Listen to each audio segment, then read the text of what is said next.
Hi, I'm Dr. Vonda Wright, and this is Hot for Your Health. Join us for conversations on the bleeding edge of science, health, and culture as we bring you tech innovators, thought leaders, and the movers and shakers who are transforming science fiction into your new health reality.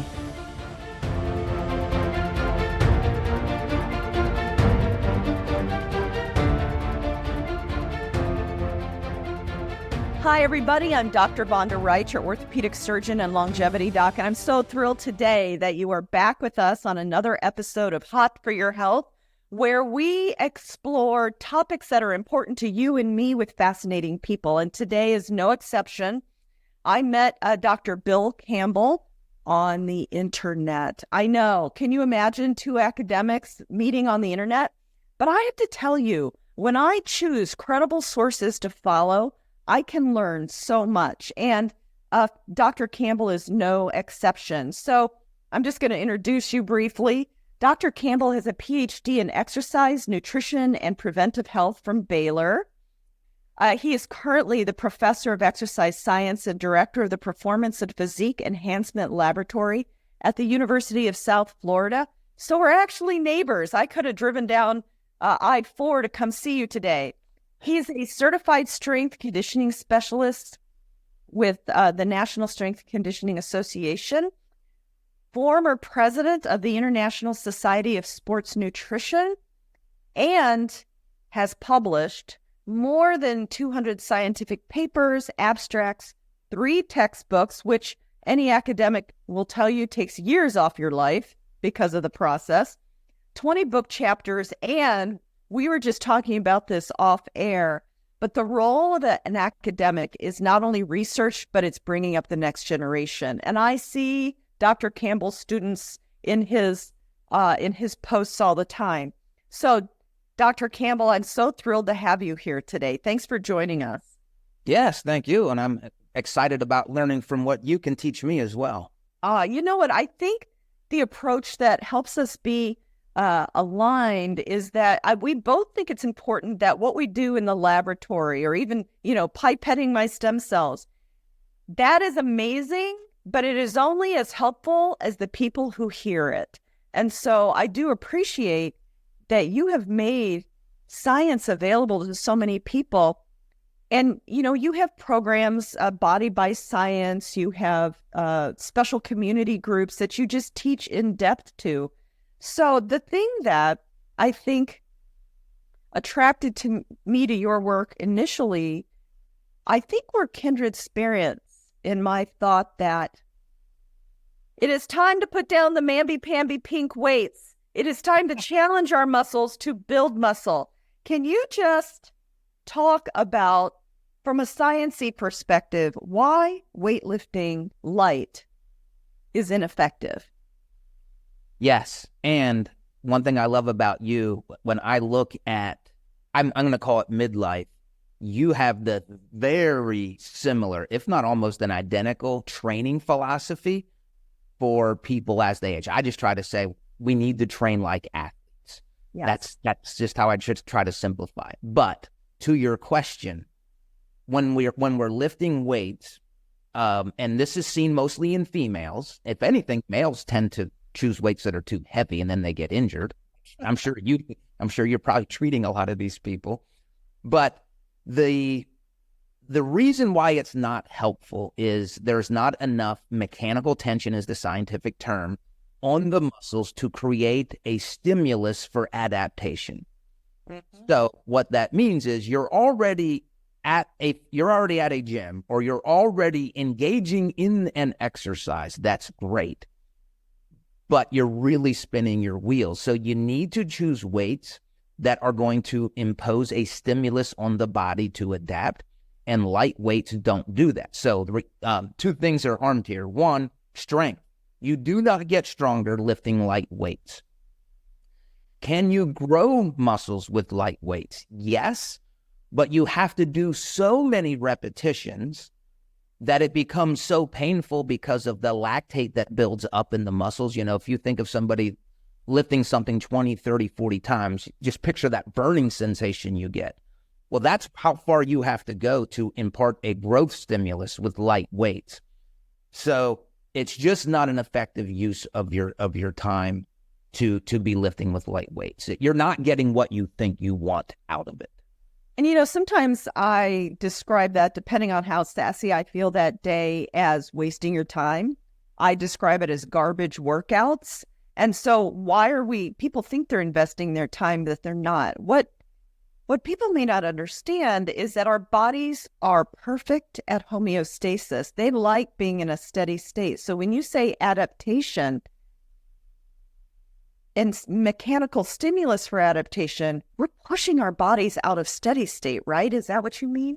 Yes. Yep. You have to give it a stimulus that it's not used to receiving, so then it can adapt.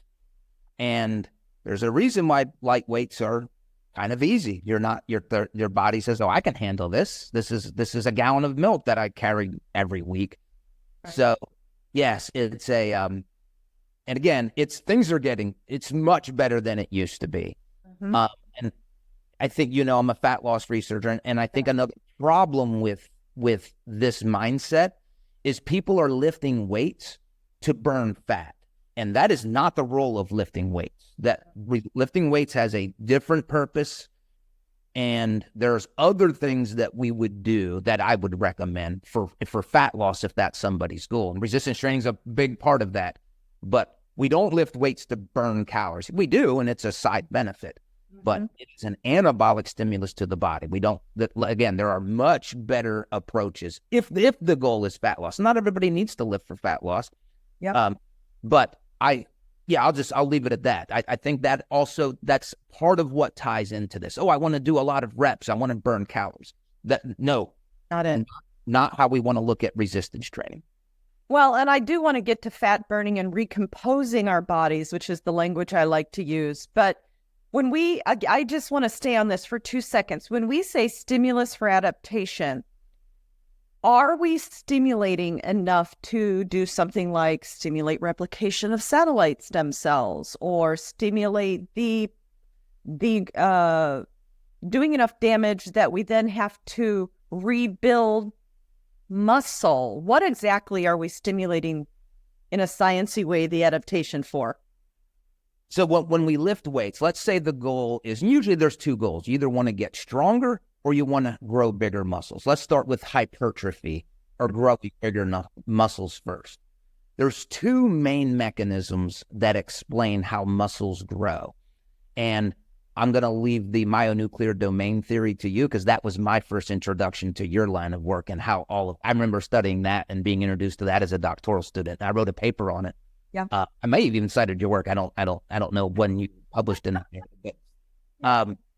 So there's two things that impart the stimulus for hypertrophy, and one of those is mechanical tension. So the muscle fibers need to have this tensile forces pulling against each other. So that's mechanical tension. Mm-hmm. We maximize that with heavy loads or heavy weights. That will maximize mechanical tension. The other thing that is a known mechanism for muscle hypertrophy is metabolic stress. So think of this as a lack of oxygen going to the muscles. So the muscles are continually contracting and relaxing. Well, when they're contracting, they're also occluding blood flow to the muscle. That creates a lack of oxygen. So how do we maximize metabolic stress? Well, that's more lighter weights and doing higher reps. So if you just did heavy weights, yes, you're maximizing one aspect of this, but you're limiting the other. And if you only did light weights, and again, this only works if you take them to where you pretty much have to go to failure, where you can't do another rep. Now you're not getting much mechanical tension. So this is why these moderate ranges, 4 reps to 12 reps, somewhere in there, you're kind of getting the benefits of both known mechanisms. Now, strength is different. The only way that we increase strength is with heavy loads. There's really not a place for lifting light weights when the goal is to maximize strength. So if you're trying to increase both muscle size, so prevent sarcopenia as we age, and you're trying to maximize strength, let's say to keep our bodies functional, there's going to be a bias towards heavier weights, regardless. And so I typically say something because I'm just trying to make it easier for the people who listen to me, because I find that when I give them all the 20-step details, who listens to that? My own kids don't listen to that, right? So I boiled it down to, listen, if we're going to lift heavy and we're not going to, because my message is that I want you to lift for longevity and power. And you may tell me power is the wrong physics word, but I want not one episode of strength. I want strength over time, right? Because my goal is no frailty on my watch. We don't have to get into that today. But so I try to boil it down and make it easy. I'm like, okay, people, 4 reps for 4 sets, 3 or 4 sets. And, I've gotten that number from reading other books, listening to you. But frankly, my strength conditioning coach who initially taught me to lift, because I hadn't lifted since high school when I got back on this train, even though I had a muscle lab. Ironic. Cells don't lift. So when I'm pipetting satellite cells, I'm not thinking about them lifting. So anyway, he would always have me do 3 or 4 sets. So 4 reps, 4 sets. Is that going to get me anywhere? Have I been misleading people, or is that going to work? No, I like it. You're definitely checking the strength box. And again, when you're lifting that heavy, you are stimulating the type 2 muscle fibers. I know this is your bread and butter. And those are the muscle fibers that atrophy as we age. So that to me is the perfect prescription for anti-aging exercise. And I've always said resistance exercise is the best anti-aging drug ever invented, even though it's not a drug, but it keeps you young. So yes, I love it. The only thing I would say is, okay, so do I do a 4x4? No, I just get bored. So sometimes I do 3 to 5 reps. Sometimes I do 4 to 6, and sometimes I do like 6 to 8. So I like to rotate things, not because I think I'm getting a physiological benefit, but I'm getting a psychological benefit. And my heavy compound lifts are always biased in the 3 to 5 range. Yes. And I'd still like to lift like a bodybuilder. So some of my reps are up around 8 to 12. But again, that's more just to try to keep things fresh for me. Well, then let's take it one more step. So, because this is also something, just to keep it simple, that I talk about. So 4 reps, 4 sets of only 4 compound type lifts: push, pull, upper body, bench press, pull up, push, pull, lower body, squat, deadlift type. I don't care if it's a bar with plates or if it's dumbbells, but then for my accessory lifts, those supporting, let's call bench press, biceps, triceps, lats, delts, rows, I do 8 reps. So a little lighter. Is that right? Because I'm maxing out 4 on my non-compound lifts, right? Yeah, when you're doing single joints, it's very hard to do. And I'm not a biomechanist, so let me state. But doing, let's say, 2 or 3 reps or a max repetition on a dumbbell curl, those joints aren't really designed. But with the compound lifts, like you said, the squats, the deadlifts, the bench press, the pull-ups, well, those are, we say compound, we mean like multi-joint. So you got your knees, your hips, 2 large lower body joints. Bench press, you have the elbow, the shoulder joint. So there we have more mass to move that. So the body's more able to lift heavy weights. And just you, and see, this is what I love, which you're a unicorn, from what I can tell, to recommend that people do squat, bench press, and deadlifts as we age. Nobody's saying that. And the benefit you provide, especially coming from somebody with your orthopedic background, the benefit is astronomical. One, it's the most efficient thing you can do for that 20 or 30 minutes. You're getting more out of that than 2 hours of other things that just don't put the stimulus on the body. So when I was starting to learn about you and your philosophies, I was like, I love this because I'm also, and I do a lot of resistance training research. I mean, this is it. This is, in my language, this is training like an athlete as we age. Yes, because the way I describe my orthopedic practice is I take care of athletes and active people of all ages and skill levels, meaning I've taken care of athletes at the highest level of performance, the pros in multiple sports. I've just had very fortunate jobs. I don't treat my everyday person like me. I call myself a mere mortal athlete. I don't treat me different than I treat them. The stimulus is different, clearly, but what we know works for them, I apply all the way down to people like me. And so that's where I came upon efficiency of working out. We don't have to be there 3 hours to be efficient. We have to do very good, our form has to be perfect. It's okay to ask experts to come alongside us. It doesn't have to be DIY, right? Because this is not just me being an academic and reading and pipetting stem cells and talking to experts like you. I mean, I think it's fair to tell people that menopause hit me like a freight train, and I was always an athlete, and I gained the 30 pounds that I never had in my entire life. And the only thing that got me back to training like an athlete, which is what I always considered myself, and training for longevity, because I'm not trying to exercise every day. I mean, that's not my mindset. I'm not exercising. I'm not working out. I am training for stuff because that's just how my mind works. But this really worked for me. I'm going to tell you what I did in my first, I don't know, it was probably 9 months of getting back to this. And just respond to it. You don't have to say, yay, that's good. But just, I think this is a demonstration of this really works in real life, right? So lifting heavy, I stopped the craziness of 7 day a week, getting my heart rate up to 186 beats per minute and keeping it there just because I thought that's the way, because I was hurt all the time. Predictable mechanical injuries. I mean, I can predict for you that my left Achilles tendon, my right hip flexor because of my fascial and whatever.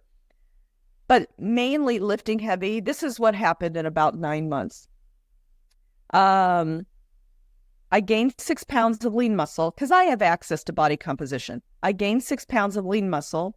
I lost about 12% body fat, and my weight changed a little bit, but not profoundly, but my body shape got back to where it was when I was leaner.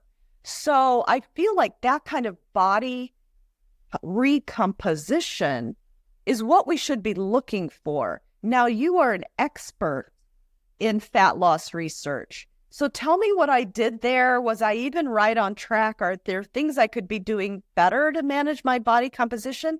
Because I'm also not training to diet.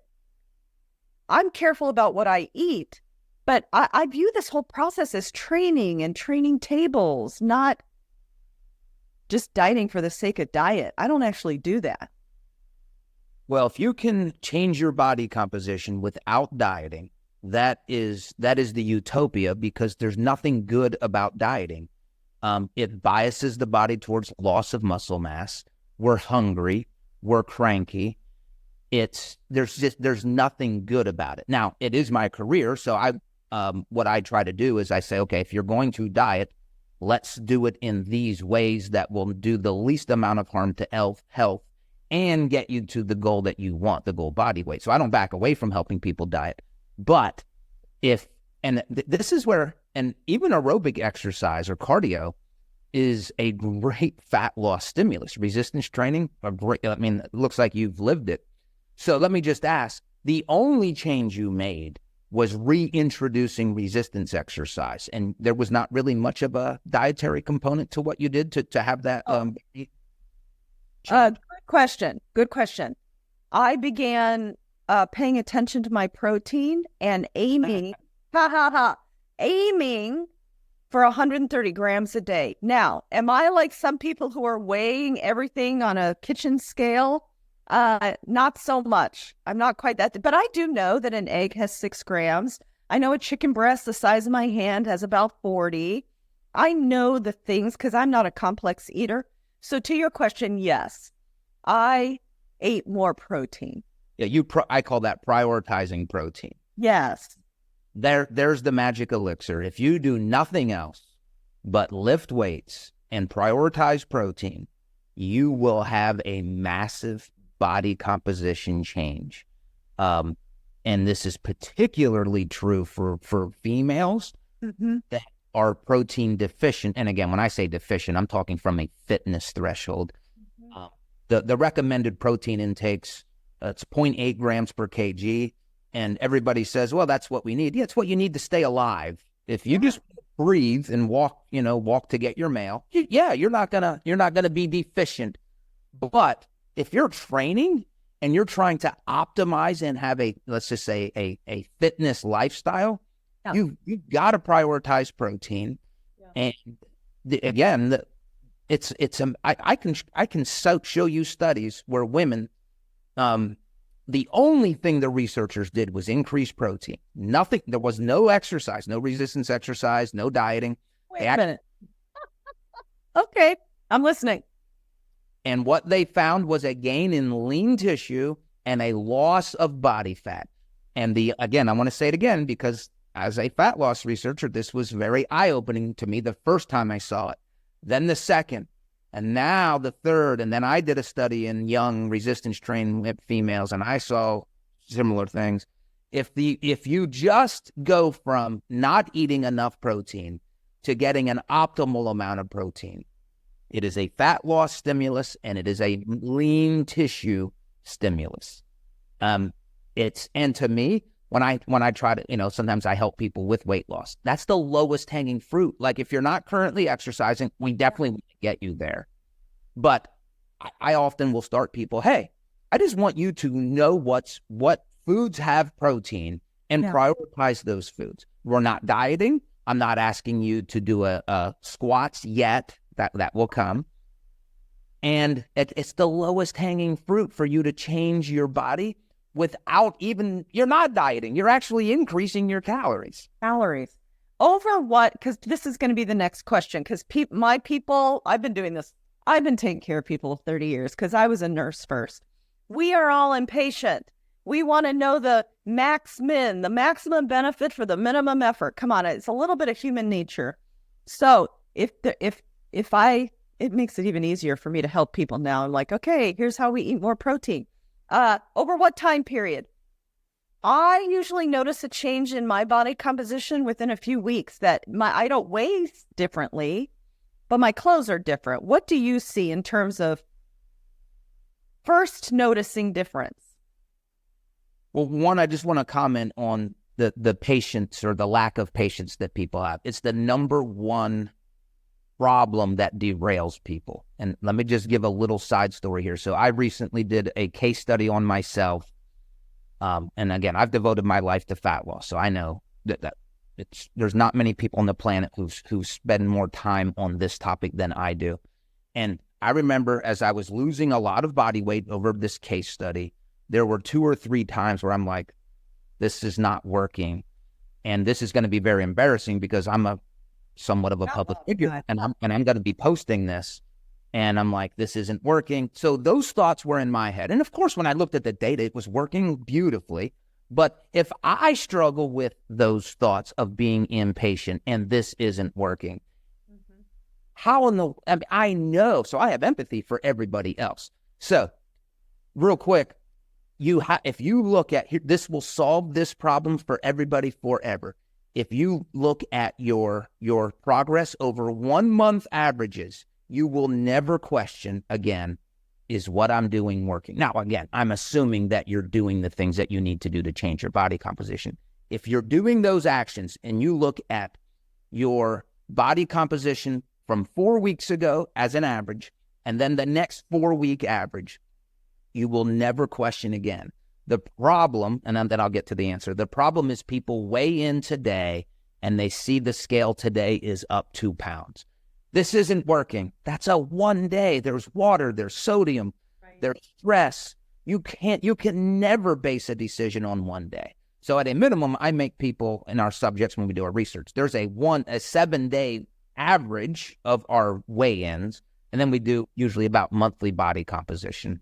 Yeah. So back to your question, I would say 4-week increments is where you you should have an assessment. Any other assessment that's prior to 4 weeks it's a psychological, it's the lighting in the mirror that day, it's how you feel about what shirt you had on.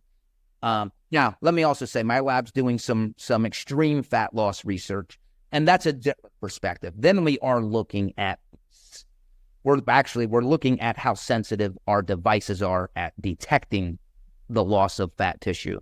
So only in those circumstances, when it's extreme and we're getting very precise, does my mind then say, okay, we're going to look at this over a 7-day period. But for anybody trying to change their body composition, 4 weeks. 4 weeks, people. 4 weeks. You've heard it. Okay, so let's continue to talk about fat loss. We talked about if you do anything, people, increase your protein intake, number one. Number two, let's lift some heavy weights in the way that we just discussed. But that is not all the fat loss principles that your research talks about. And I would like you to give us the next 2 or 3 steps, because I want to get to the bottom of, I just don't want people to pay attention to the number on the scale, because if you're doing this just noticing that and not in a recomposing way, I used to say, and apparently I was wrong, I used to say, until I read this from you, we lose 50% muscle, we lose 50% fat. And I don't want you to lose muscle. But what I just read from you says that that we lose 75% fat, 25% muscle. Clarify this for me. I don't want to be wrong. Teach us how to do this, because I am never, ever, ever, I'm not saying this to you, Bill, I'm saying this to the public, talking to you about losing weight on the scale. I am talking to you about recomposing your body, gaining muscle, minimizing the fat, so you have a healthy amount of fat. We need fat, but a healthy amount. So 1, 2, 3, go. All right. So the standard by which I measure the success of our research protocols is, what is the composition of the body weight loss? So again, we're talking about people who are overweight or people who want to lose body fat. So the standard comes from the research in people with obesity. That standard, and this is kind of creepy, if you look at 1,000 studies, probably 850 of them will show a very similar outcome, where 75% of the body weight that is lost is coming from fat tissue, and 25% is coming from lean tissue. Now, lean tissue or fat-free mass or lean body mass, it's not only muscle mass. Muscle mass is a portion of this, but our muscles have a lot of body water, so we lose a lot of water when we lose weight. As we lose, we also lose water from fat tissue. So, but in general, I always just say fat tissue or lean tissue. If you lose lean tissue, you are losing muscle tissue. If you gain lean tissue, but I know the scientists like to argue and say, well, that's not all muscle. Yes, you're right, but the correlations are still direct. So there's the standard. Now, my lab, I did a post today, and I'll talk about that. My lab has done what I would say is a very good job over the years of being able to essentially retain all lean tissue, where all of the body fat or all of the weight that is lost is coming from body fat. Now, it just so happens the one study that we did that I posted today, that wasn't the case. Mm-hmm.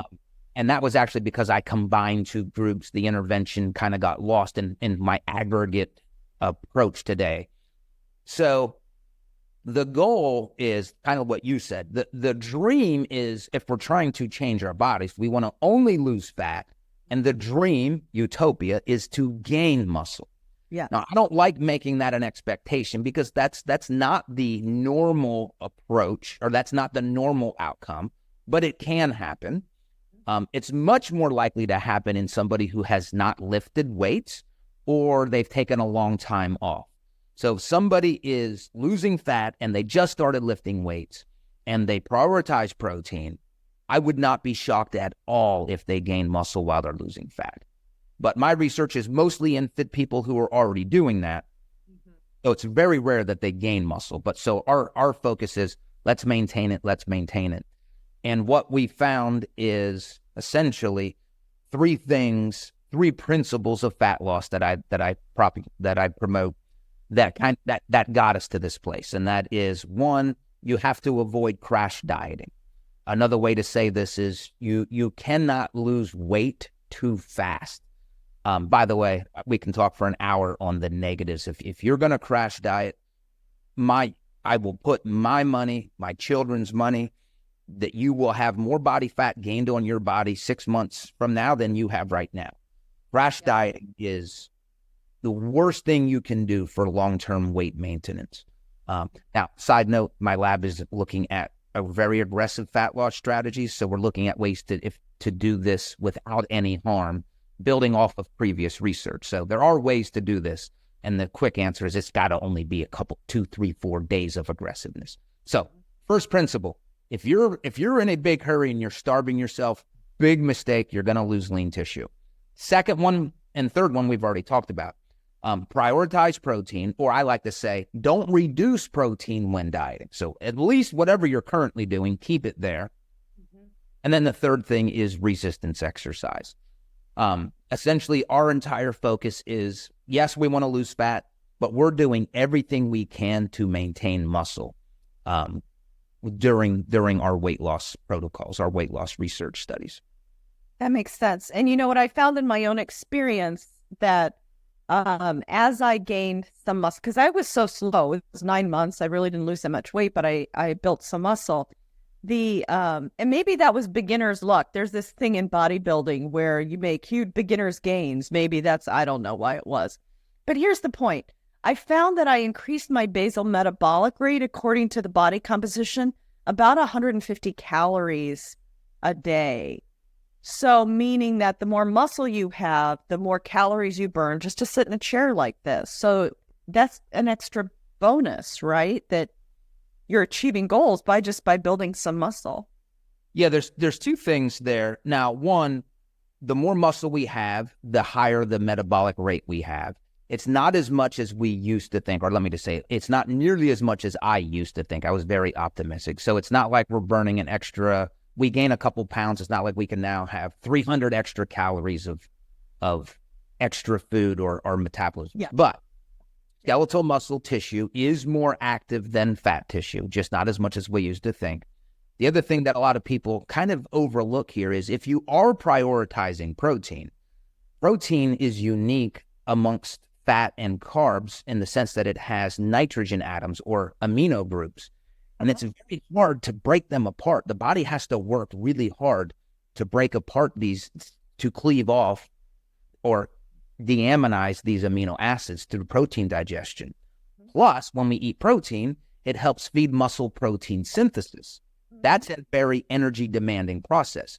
So the act of lifting weights, one, increasing our muscle tissue, but also prioritizing protein, those are natural elevators of metabolic rate that, again, they're not real perceptible, but they're real.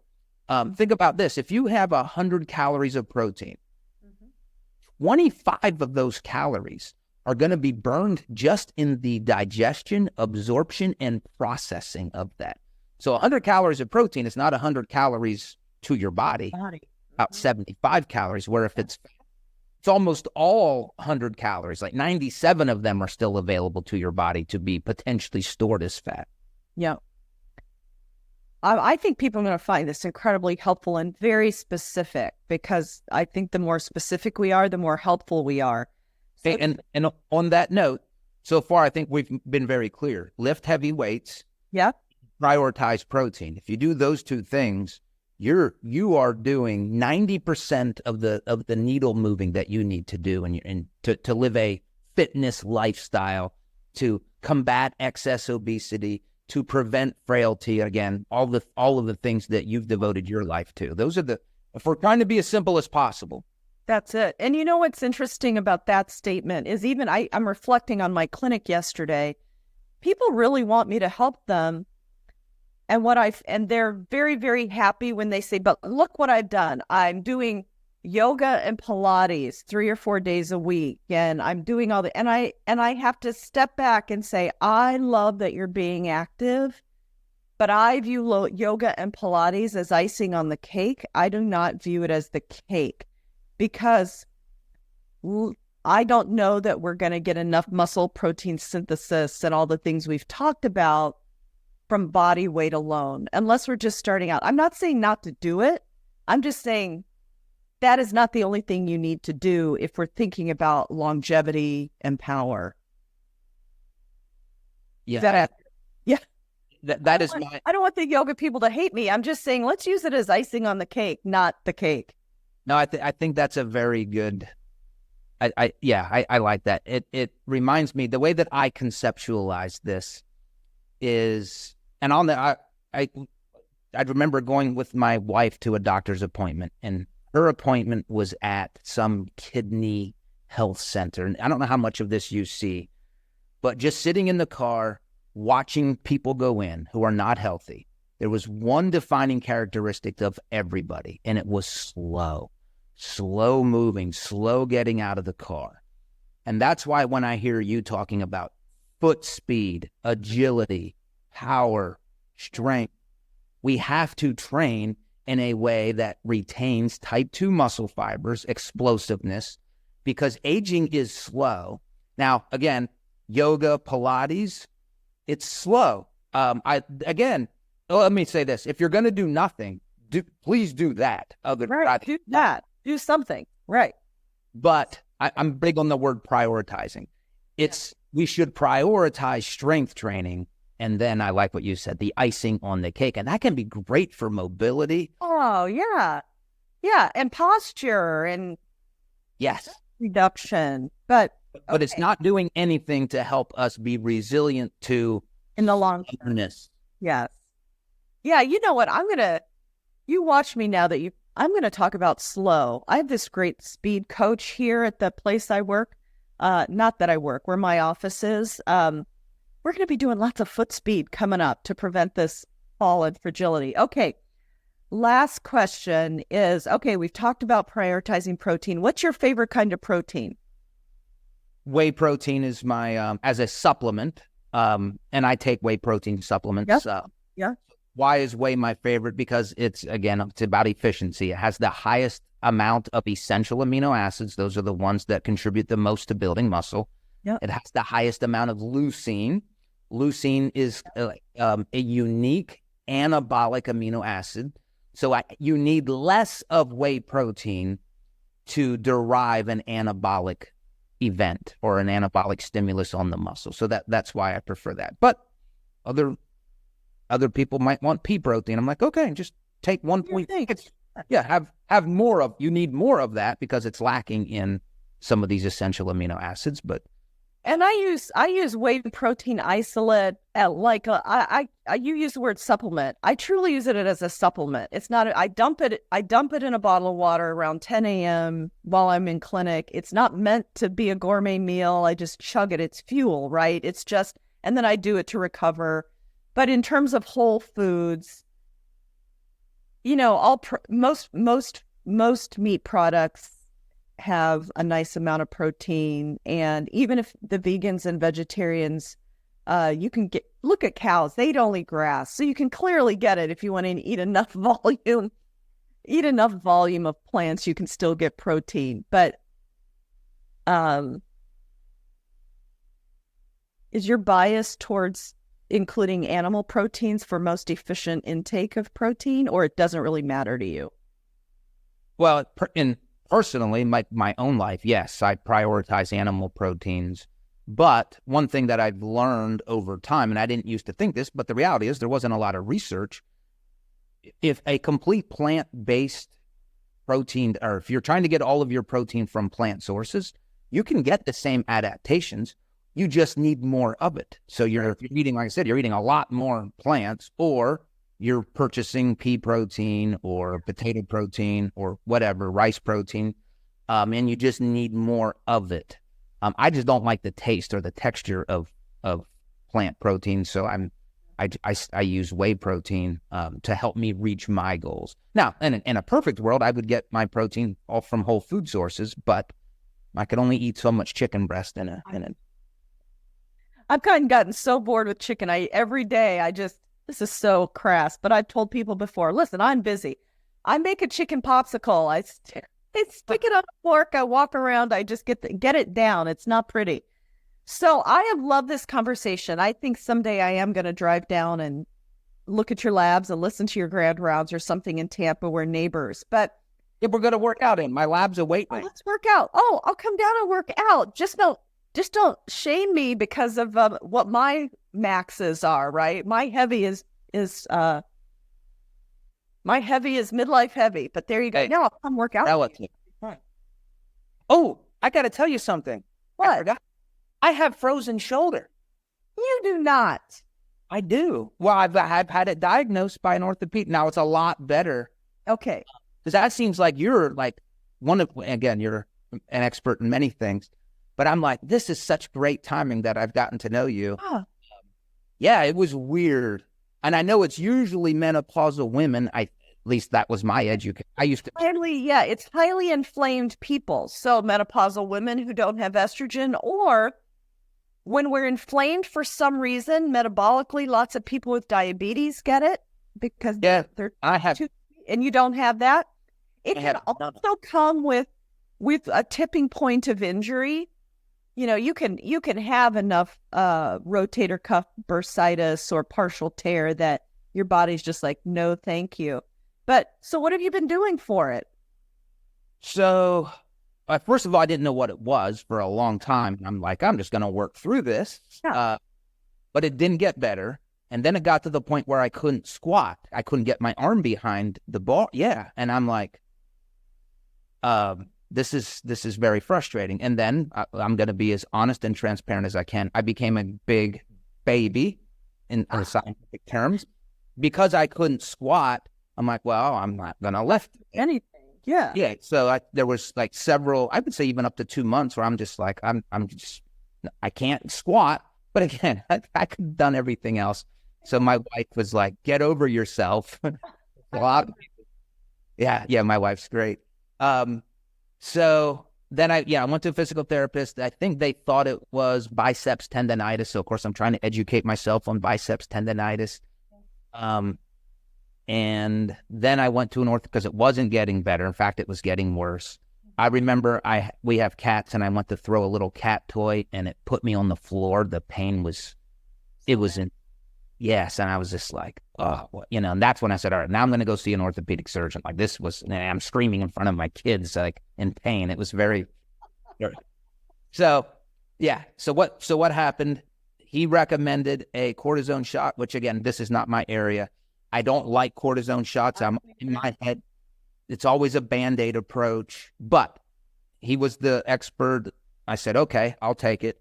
It really helped for 2 weeks. And my mindset was, and still is, now that I have more motion, I've got to move this thing and I've got to put it in pain and ranges of motion. So I've done that.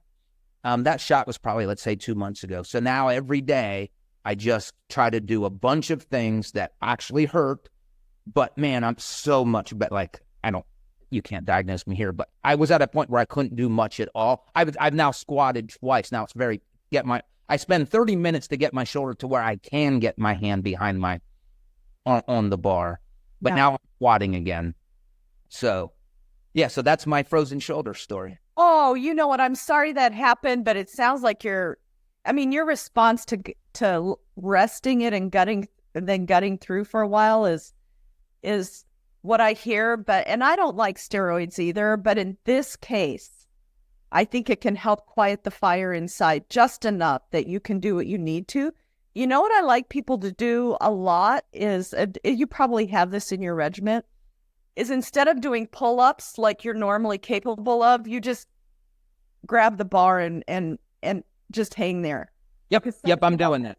Slow stretch of the capsule, because the capsule itself, for people listening, the inside skin, if you say, of the shoulder, first it's just inflamed, and then it becomes so infiltrated with fibrotic cells, it actually contracts. And that's why we have to keep it moving, because the fourth stage of frozen shoulder is actually capsular contraction, which can take 2 years for your body to remodel that fibrosis, and we don't want you to get there.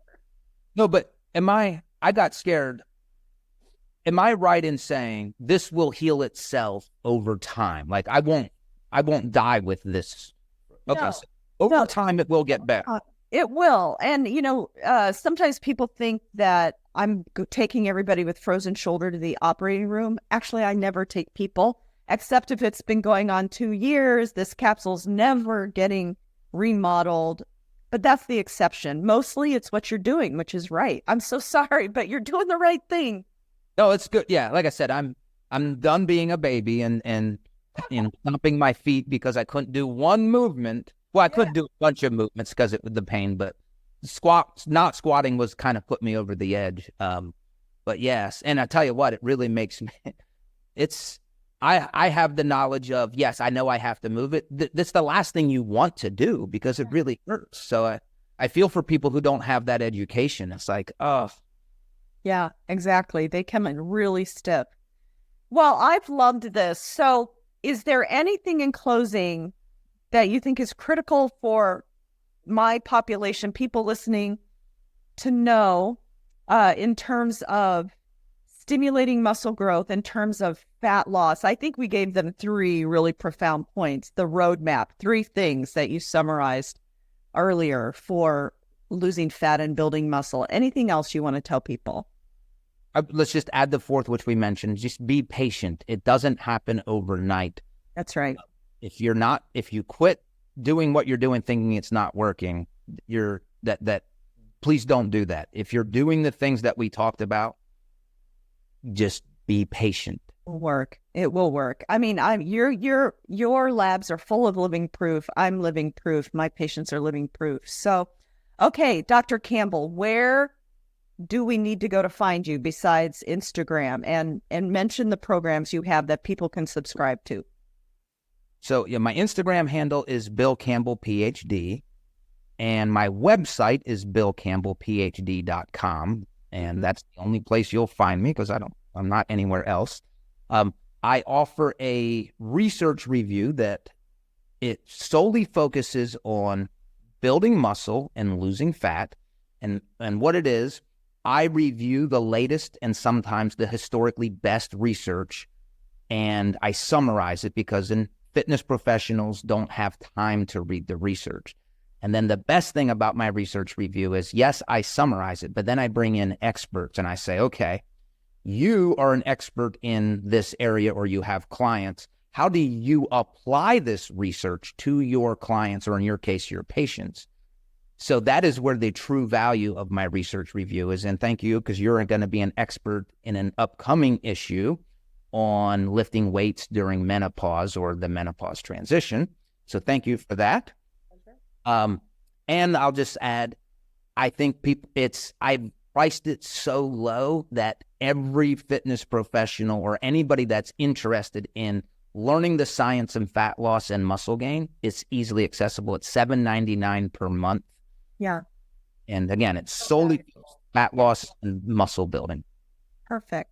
Well, Dr. Bill Campbell, thank you so much for coming today. I really appreciate your willingness to share with the public and your brain. Thank you for your brain. Oh, yes. Thank you for educating me and making me feel better about what I thought people should be doing I love learning from you. Perfect. I'm Dr. Vonda Wright. See you next week.